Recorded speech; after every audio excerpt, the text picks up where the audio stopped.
Welcome to the Art of Healing podcast, the podcast that is dedicated to helping you connect with your mind, body, and spirit.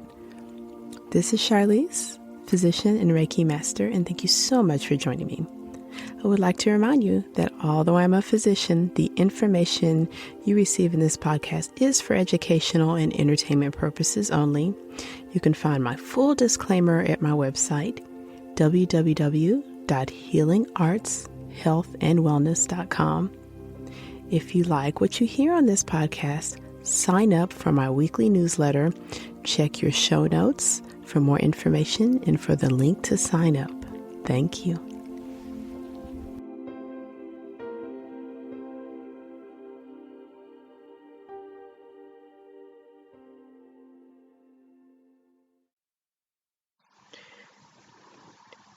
This podcast episode will be discussing medically related issues. I would like to remind you that although I am a practicing physician, this podcast is for educational and informational purposes only. This is not medical, mental, or religious advice. This is not legal or financial advice. And it is your responsibility to pursue medical care as recommended. Please see my website for further information on this disclaimer. Thanks.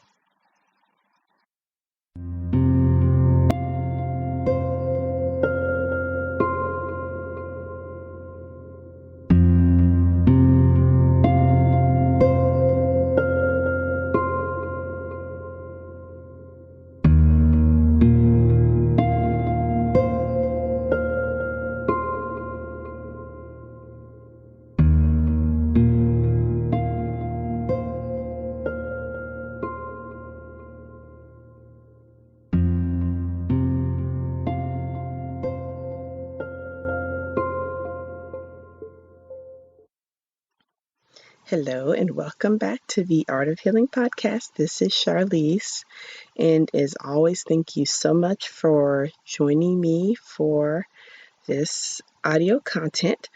For today's podcast, I'm going to do really a hodgepodge of things. I'm going to round up some of the topics I covered in March, and one of the nice things when you create a podcast, I'm discovering, is if you create a soapbox that you can sort of rant, not so much a rant, but just a few pieces of information I'd like to touch on from some trends that I'm seeing, and then I'll give an overview of what's going to be happening for the month of April 2021. For March 2021, I decided to focus on rest, renewal, and resilience. And in my personal experience, my life experience, and then my sort of ground level view being a practicing physician, these topics, I chose them because when I'm seeing patients, and even when I'm treating Reiki clients, there are certain themes that come up over and over and over, and themes that I would really like to discuss over and over with each individual. However, when they're coming to me for individual care, there probably isn't going to be time or space. So from my perspective, and as well from my own, because just like everyone else, I have gone through the changes. It's changed me internally. My life and world has changed externally. I came to some realizations just in my own self-care of some very basic things that needed to occur. And for the content I've created for next month, and it didn't necessarily do it on purpose, but next month's content will kind of build on some of the things I discussed for this month. Rest, I mentioned in my blog post will be on the website, healingartshealthandwellness.com. And I will make sure to put that in the show notes. And I believe I can easily place a link to the particular blog post, but we often think of rest and sleep but it's often good to make sure to have balance. So you do need your sleep. Sleep is very important. And if you've had a chance to look at any of my other content, I constantly, oh, I shouldn't say constantly, that's a little overstatement, but I frequently bring up sleep because it frequently comes up in my practice, that many of my patients often have disrupted sleep, poor sleep, not enough sleep. It's important to understand the role that sleep plays in your life, and to make a very purposeful plan to understand that you need a certain amount of sleep, and it's okay to even arrange your day to take into account that much of your existence will be asleep. I often tell my patients that are suffering from insomnia that their insomnia trouble started not when they laid down to go to bed at night, but when they woke up that morning. That it's the sum total of everything that happened to them or how they happened to the world that can lead to disrupted sleep. So I reviewed rest in terms of, it's okay to acknowledge that you need to sleep, you want to sleep, you need good quality sleep. And then you also want to consider the ways that you rest in other parts of your life, including, rest from work, mental rest. And I brought up a topic, I called it GI rest. In my medical training, we always call it bowel rest. And it's being that it's spring and many people are going to be thinking of doing like detox or a cleanse or something like that. I don't think that's a terrible idea to be thinking of letting your digestive system rest. Although you don't medically, not that I know of, and if you're a healthy person with no issues going on, it's not necessary to do a cleanse. If you want to and you know how to do it safely and you've got a practitioner to guide you, that sounds good. But day to day, it's good to think of our bowel rest as far as having extended periods of time that we don't eat. We do know that there's some benefits of prolonged fasting on a daily basis, which translates to early dinner and a late breakfast. And so that's not such a big deal. I personally have started doing an earlier dinner when I can. My work schedule just sometimes doesn't allow that.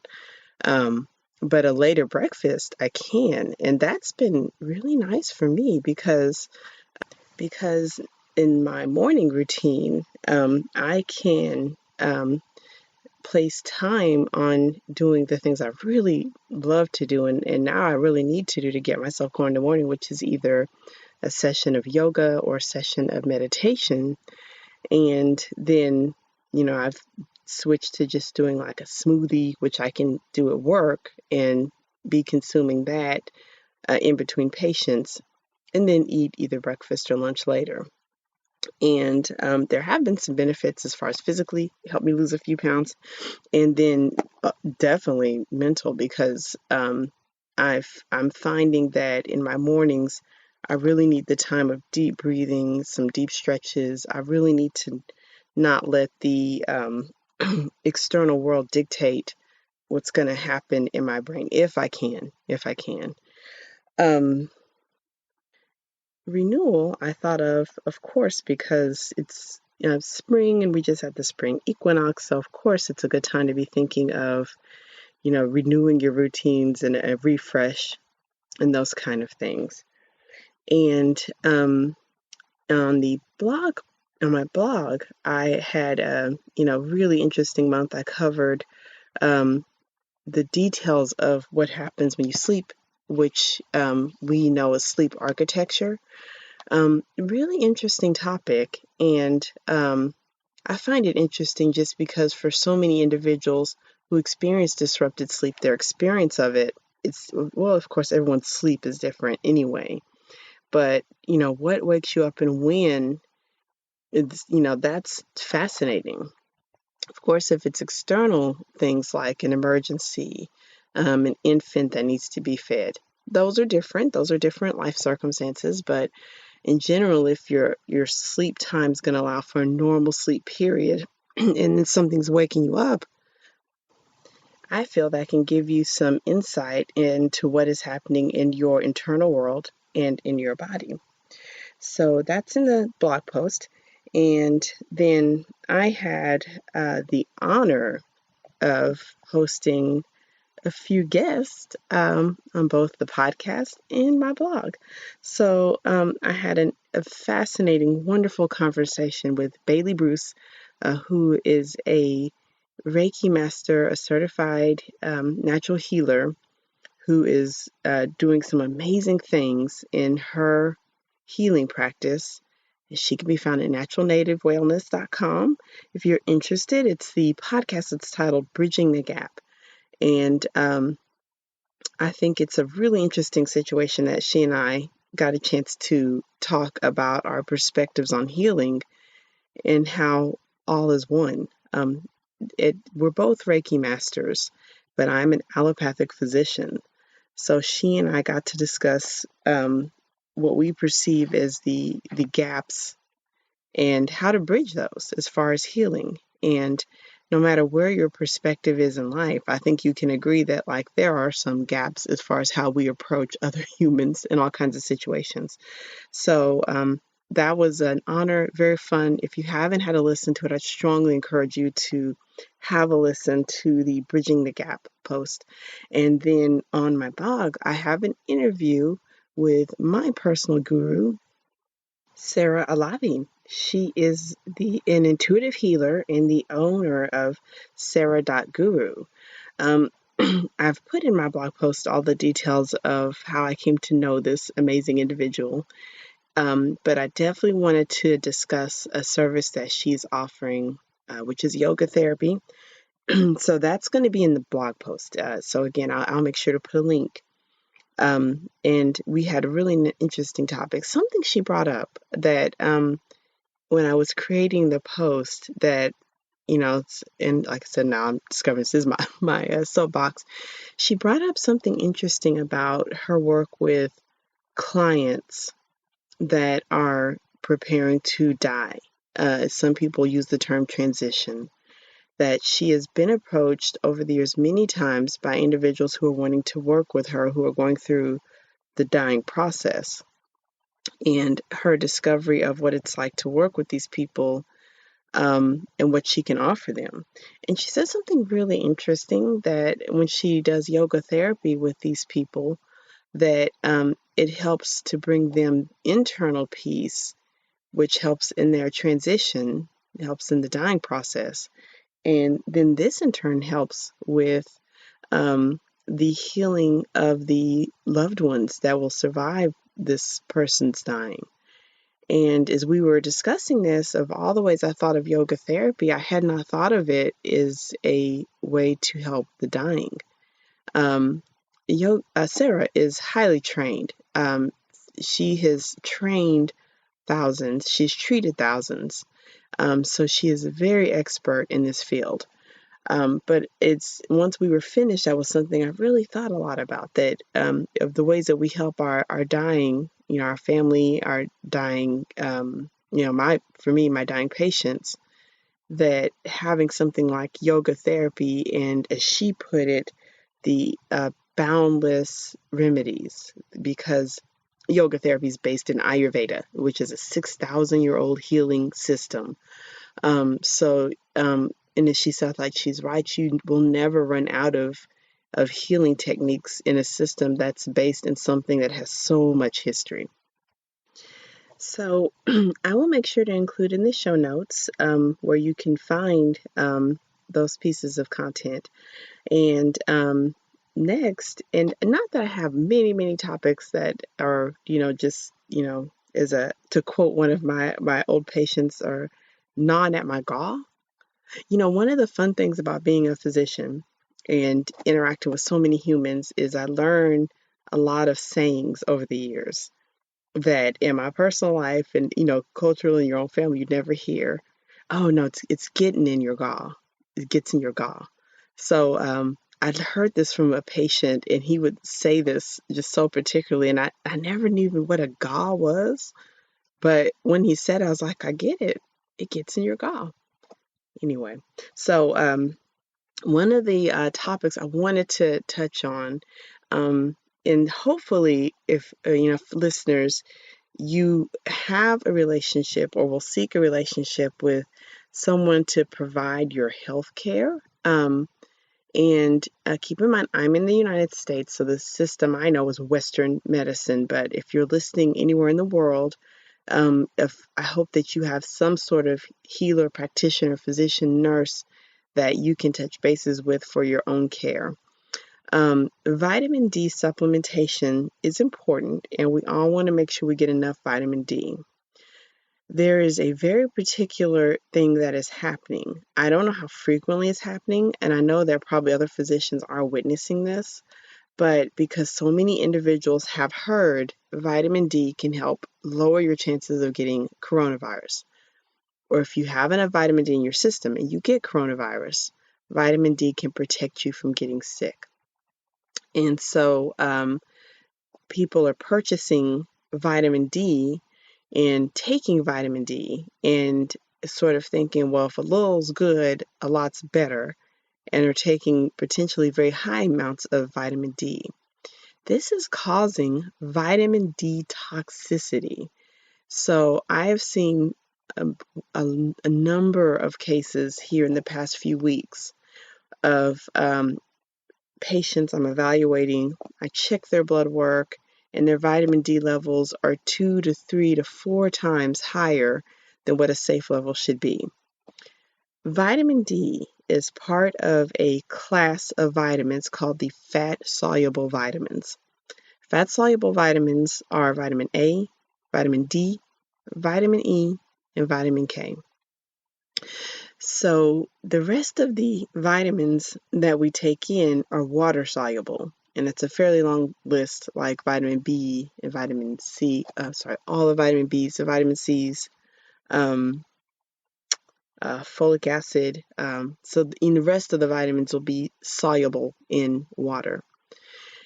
I make this distinction because with fat-soluble vitamins, and I don't want to get too much into the nutrition part because there's definitely a lot of podcasts with expert nutritionists who can cover this, in their sleep. But with the fat-soluble vitamins, it's a vitamin because your body needs it from an external source. Fat-soluble meaning it's going to have to come in fat. It needs to be in some kind of fatty substance in order for our body to absorb it. Whenever we deal with fat-soluble vitamins, your body likes to store them and hang on to them. It doesn't want to release them right away because they were so hard to acquire. There are general recommendations as far as the amount of vitamin D the average adult needs. And here in the United States, the general recommendation is around 800 international units. That's what's found in some of the commercial brands of vitamin D supplement that come with calcium that for years we recommended to treat or prevent osteoporosis. The vitamin D supplements that are available commercially over the counter run anywhere from 1,000 international units or IUs up to 5,000 international units or IUs. And I'm learning from my patients, this is a little ironic, and is the older I get, I'm starting to realize, because I'm a physician, when I shop or I look at things online, it's rarely medical. So I have to learn from my patients what they shop or look for online as far as supplements. So I'm learning that there are some vitamin D supplements that are available in natural food stores or online that get into the range of 10,000 IUs or more, I think I've heard. And finally, there is a prescription strength of vitamin D that we use in medical care. We use in patients with bone disease, kidney disease, various issues, or severely deficient vitamin D. That's 50,000 units or IUs in one dose. As far as the safe amount to take of vitamin D, if you aren't being monitored, if you aren't getting your blood work done, this is variable. But the one thing I like to caution, and why I started this segment with, please be under the care of someone, is if you don't know your baseline vitamin D, then we're not so sure that you should be taking amounts such as 5,000 units IUs a day or 10,000 IUs a day, because this is a large amount and your body will probably store a lot of this vitamin D. And too much vitamin D can actually lead to problems with your bones, with your calcium levels. It could affect your kidneys. So here recently, I've had a number of patients with the amount of vitamin D in their bloodstream 3 to 4 times what it should be because of high amounts of supplementing, because they're trying to do something good. And the one piece of information I'd say is if you are wanting to know what your vitamin D is, then have it checked, with a practitioner, have it checked at a lab. I do believe there are a lot of functional medicine labs that will let you check without the order of a physician or a practitioner. And first, know your level before you start supplementing. And if you are taking a supplement, strongly consider getting your level checked to make sure you're getting the appropriate amount. I will put some information on vitamin D toxicity in the show notes. But that's the one thing that I've seen that's, in medicine, we're getting so prone to trends. There's so much that changed so quickly that I'm fairly sure that probably there'll be some news coverage on this, and probably some really popular media coverage about, vitamin D toxicity. But just for listeners to know, and if, with your friends, your family, if they're taking vitamin D, then definitely let's kind of know what we're treating first before we do too much with supplements. And finally, for the month of April 2021, I am going to be covering anxiety.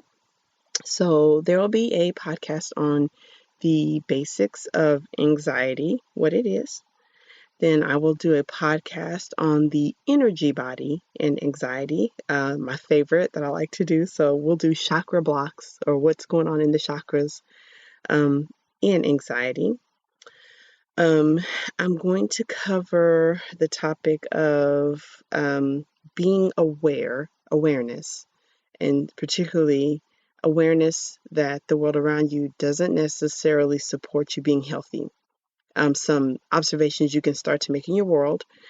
And then I'm going to also cover how I approach discussing a healing modality such as Reiki with care practitioners, physicians that may be skeptical. And then I'm also going to cover how to prepare for your Reiki training. If you are deciding you want to be trained as a practitioner, some of the tips I might give to prepare, although they're not like necessarily just for someone who's doing Reiki. They're like things that you kind of should do, like if you're getting ready for just anything. So that'll be coming for the month of April. So again, thank you so much for joining me. Thank you for joining me for the month of March. HealingArtsHealthAndWellness.com is the website. At Charlyce Healing Arts on Instagram is where I could be found on social media. And if you have enjoyed listening to the podcast, please consider leaving a review on any of the platforms that you're listening. That would really help. I have found, just on a personal note, that creating this content has improved the way that I approach my patients. There was a side effect I never saw coming. So I just want to share my gratitude with you all for listening, but then also just for you to know that as I'm returned to the clinic and I'm seeing patients, that as I'm learning to talk to you, I'm learning to listen better with my patients. So it's been just a blessing on multiple fronts. So thank you so much for joining me, and I will contact you, or we'll connect next week. Bye-bye.